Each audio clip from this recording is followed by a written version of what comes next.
Hello everybody, and I hope you had a good Monday. As every Monday at 9 o'clock, we will have my portfolio update, and I want to begin this one answering questions that a person asked me a few days ago when he successfully recognized the Crypto.com Visa card.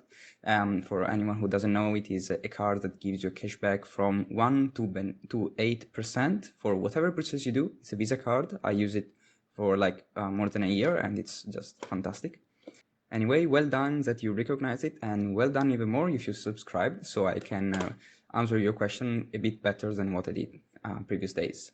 So the question was, do you buy when the price is going down or when the price is going up? Well, I will not be the one to answer you, but Peter Lynch, which is one of the most famous stock picker, like he has managed the fund from like 30 to 40 years, and he has like double what the markets used to give. So he is a great man. So let's see what he thinks about it. Is a lot of times people buy on the basis the stock has gone down this much. How much further can it go down? I remember when Polaroid went from 130 to 100. People said, "Here's this great company, great record. If it ever gets below 100, just buy every share." And it did get below 100. A lot of people bought on that basis, saying, "Look, it's gone from 135 to 100. It's now 95. What a buy!" Within a year, it was 18. And this is a company with no debt. I mean, this is a company. It was just so overpriced, it went down. All right. So he just gave us an example with Polaroid. So it was a great company, no debt, and everything's great. And the price was $130. And people used to say, whenever it goes to below 100, you should buy. Like you buy with every stock that you can. So this is a 30% decline. So buy when the price is going down. All right. So just a little problem. The price in 1 year went to 18.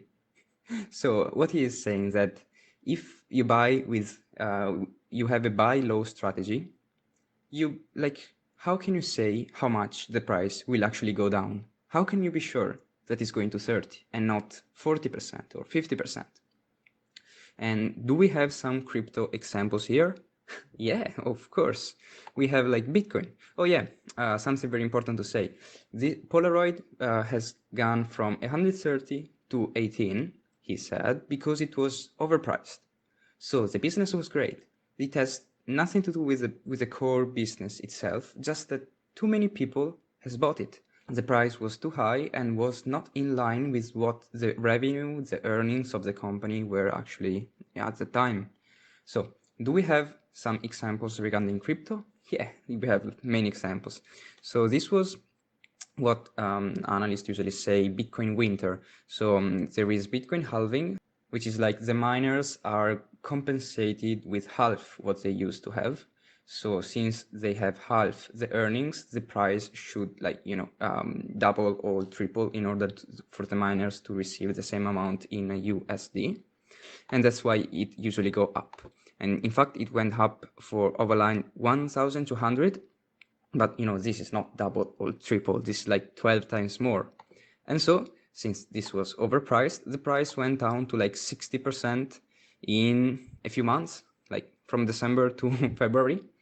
And then it stays like minus 60. And after 1 year, guess what? It went down to minus 80, minus 84.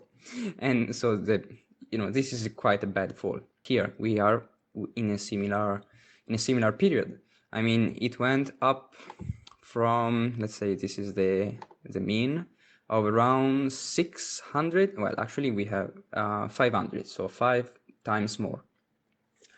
Will it go higher or will it go lower? Well, let's see the second example that Peter Lynch gave us. I did the same thing in my, I think my first or second year at Fidelity. Kaiser Industries had gone from $26 a share to 16. I said, how much lower can it go? It's 16. So I think we bought one of the biggest blocks ever on the American Stock Exchange of Kaiser Industries at 14. I said, it's gone from 26 to 16. How much lower can it go? Well, at 10, I called my mother and said, Mom, you got to look at this Kaiser Industries. I mean, how much lower can it go? It's gone from 26 to 10. Well, it went to 6, it went to 5, it went to 4, it went to 3. I was a little premature at 16, but I said, everything's fine, and eventually this will work out. And what they did is they gave away all their shares to their shareholders. They passed out shares in Kaiser Cement. They They passed out shares in Kaiser Aluminum. They passed out their public shares in Kaiser Steel. They sold all the other businesses, and you get about $50 a share. But if you didn't understand the company, if you're just buying on the fact the stock had gone from 26 to 16, and then it went to 10, what would you do when it went to 9? What would you do when it went to 8? What would you do when it went to 7? This is the problem that people have, is they sell stocks because they didn't know why they bought it, then it went down, and they don't know what to do now. Do you flip a coin? Do you walk around the block? What do you do? All right, so here we have the second example that is completely different to Polaroid. Because Polaroid was overbought, but Kaiser Industries were a different thing. Yeah, we saw that the price was 26,000. It went down to 16,000. He was just 16 when he bought it. And then he called his mom to say, hey, mom, now the price is 10,000. How much lower can you go? And then, the price went down to 9,000, 8,000, 4,003. And actually, at the end was $50 every share. And why is that? It was not because it was overbought, but actually because Kaiser Industries were selling parts of their businesses. They were creating more shares, and for the law of supply and demand, since the supply was increasing and the demand was not, the price naturally fell down. So do we have similar examples? Yes, of course, and actually they are just too many examples because crypto is not as regulated as the stock market, so we have to be more careful about it. We cannot choose Bitcoin because Bitcoin has a maximum supply. People cannot print Bitcoin as easily as stocks. But we can actually see for Chainlink. Chainlink is ranked 22nd, so it's a great project. And in fact, the market cap went to like 5 billion, almost 6 billion.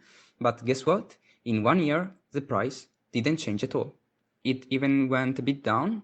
And so people were like, why the hell is the market cap growing so much and the price is not? Well, it is because the company behind Chainlink decided to create more tokens and sell them in order to get some euro or USD or whatever currency they were using in order to, buy food and expand their operations, pay the developers, and all this stuff. So there are many examples like Chainlink where the market cap is growing, but the company is producing more tokens and is selling more tokens, so the price is not growing up as it should be.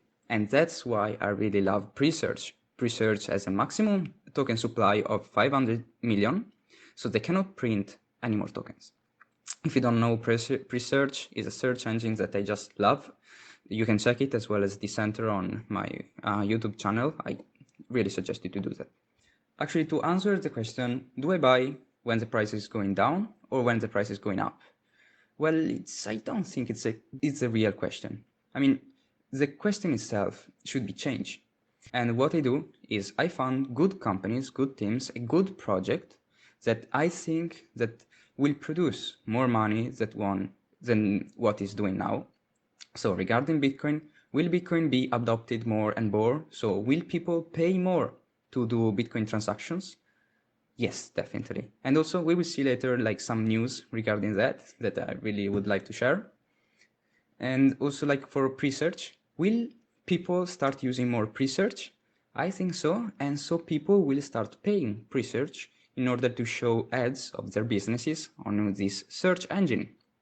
And so yes, Presearch will create more money over time. So that's why I bought it.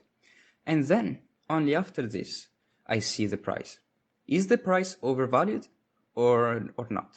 I mean, I bought Presearch when it was around 22 cents every token, and now it's 17. So yes, I think if I had money, I would surely buy more of this because the project is still good and it's just the overall market that is going down. Actually, one reason might be that the mainnet is coming soon and they will change the way they reward the nodes. So maybe people are just selling what they earn in order to repay their investment that they did because, mainnet launch period of uncertainty, and I have no idea, literally, if the mainnet is going well and the price will rocket up or if there is some problem and the price will fall down. I have no idea. I just know that in the long run, the price will definitely go up. And I'm almost sure about it, like 70% sure, 50% sure that the price will be 10x from now. Oh yeah, just to say, I'm not a financial advisor. Don't follow my advice before doing your own researches. If you want to invest your own money, so do your own researches. Don't trust anyone, not even me. Now I need to say sorry because I made some few mistakes regarding Presearch. So if you don't care about Presearch, just skip to the end part where I give some great news about crypto. Anyway, for Presearch, in the previous video I said that these 150 million tokens are used to pay users for their searches and node operators to, complete the searches. However, it was not true. These are the money as the tokens that the team can sell on the market in order to get some money back and whatever they did with the Chainlink and the Kaiser Industries. And there are only 40 million tokens left to be minted that the project will use to reward users and node operators. And when this 40 million will be minted, then Colin Pape said that they might give other cryptos as rewards, so have a mix between Presearch and other cryptos in order for the project to keep running. And also, I said before that there were only 15 NFTs. And yes, actually, I found my wallet disconnected, so I couldn't receive a NFT for free. So check if your wallet is actually connected, so if they give some free NFTs, you get it. And actually, yes, there are only 15 NFTs, but many people can have them. For example, the one that I was looking for, this one with massive node growth, which has now a 0.19 price, so around $50. There are actually 2,800 people who owns this NFT. And yes, as you can see, the price, there are only 3 people who want to sell it for less than 0.02 Ethereum, and the other ones are like crazy numbers. So yes, I'm not too sure about buying it. I might do it, but I want to do some more researches because Colin Pape said that this Friday was the last time they would give away NFT for free. So the price, the number of NFTs should not increase anymore. And if the project gets adopted and if they do something with these NFTs, then it might be a reason to buy them. So this is all for Presearch. Let's get straight to the news.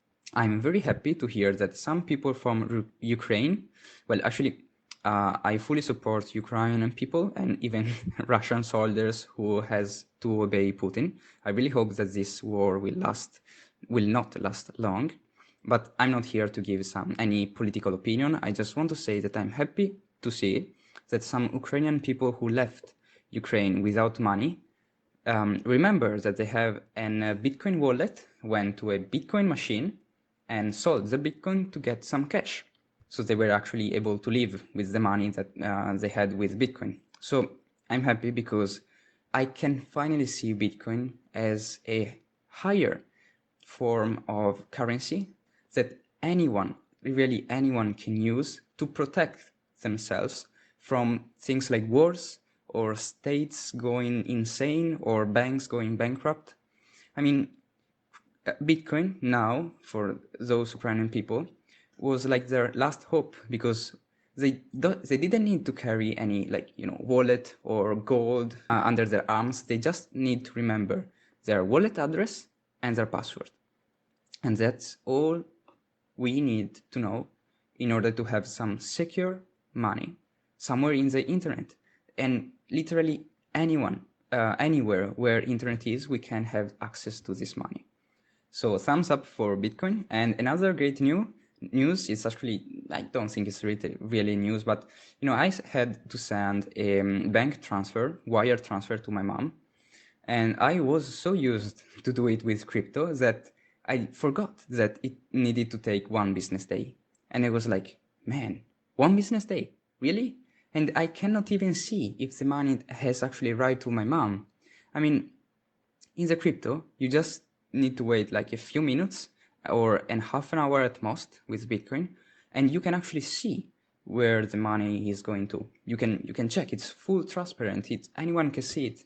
So I really think that when people will start using crypto, there will be like a massive mind shift from what we used to see as like banks and secure as obscure to secure as open and transparent.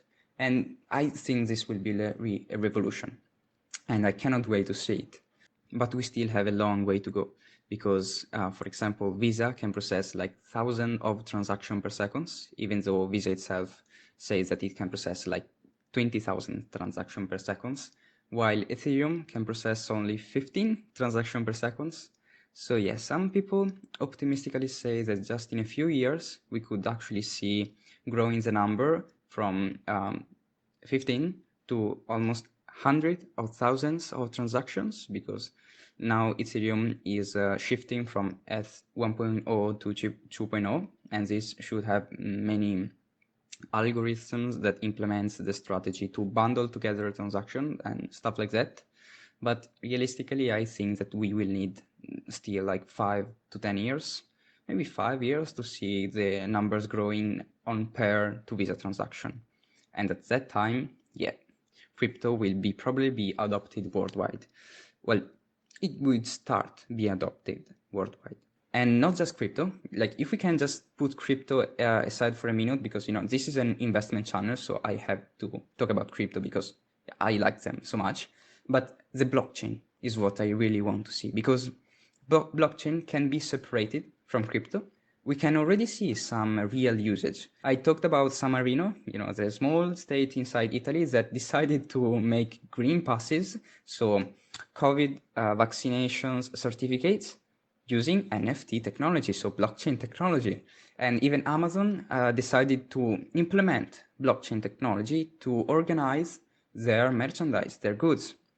So they are being adopted, and I really cannot wait to see their full usage and what changes they bring to our world.